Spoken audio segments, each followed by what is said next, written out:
സംസ്ഥാനത്തെ ഞെട്ടിച്ച് 6 മാസത്തെ തട്ടിപ്പ്. കൽപ്പറ്റ, വയനാട്. സംസ്ഥാനത്തെ ആരോഗ്യ മേഖലയിൽ ഏറെ ആശങ്ക ഉയർത്തിക്കൊണ്ട് വയനാട്ടിലെ അമ്പലവയലിൽ ഒരു സ്വകാര്യ ആശുപത്രിയിൽ വ്യാജ ഡോക്ടറായി 6 മാസത്തോളം സേവനമനുഷ്ഠിച്ച കോഴിക്കോട് സ്വദേശി അറസ്റ്റിലായി. പേരാമ്പ്ര മുതുകാട് മൂലയിൽ വീട്ടിൽ ജോബിൻ ബാബു എന്നയാളാണ് അമ്പലവയൽ പോലീസിന്റെ വലയിലായത്.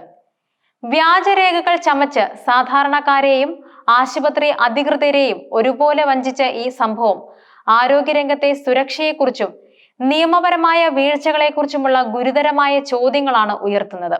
വ്യാജരേഖകളും വ്യാജ ഐഡന്റിറ്റിയും 2021-22 കാലയളവിലാണ് ജോബിൻ ബാബു ജിനു എന്ന വ്യാജ പേരിൽ അമ്പലവയലിലെ സ്വകാര്യ ആശുപത്രിയിൽ റെസിഡന്റ് മെഡിക്കൽ ഡോക്ടറായി ജോലിക്ക് പ്രവേശിക്കുന്നത്. ഈ തട്ടിപ്പിനായി ഇയാൾ ഉപയോഗിച്ചത് അതിവിദഗ്ധമായി നിർമ്മിച്ച വ്യാജരേഖകളാണ്. തന്റെ ഭാര്യയുടെ പേരിലുള്ള മെഡിസിൻ രജിസ്ട്രേഷൻ സർട്ടിഫിക്കറ്റിൽ സ്വന്തം ചിത്രം പതിപ്പിച്ച് വ്യാജമായി ഒരു രേഖ തയ്യാറാക്കിയാണ് ഇയാൾ ആശുപത്രി അധികൃതരെ കബളിപ്പിച്ചത്.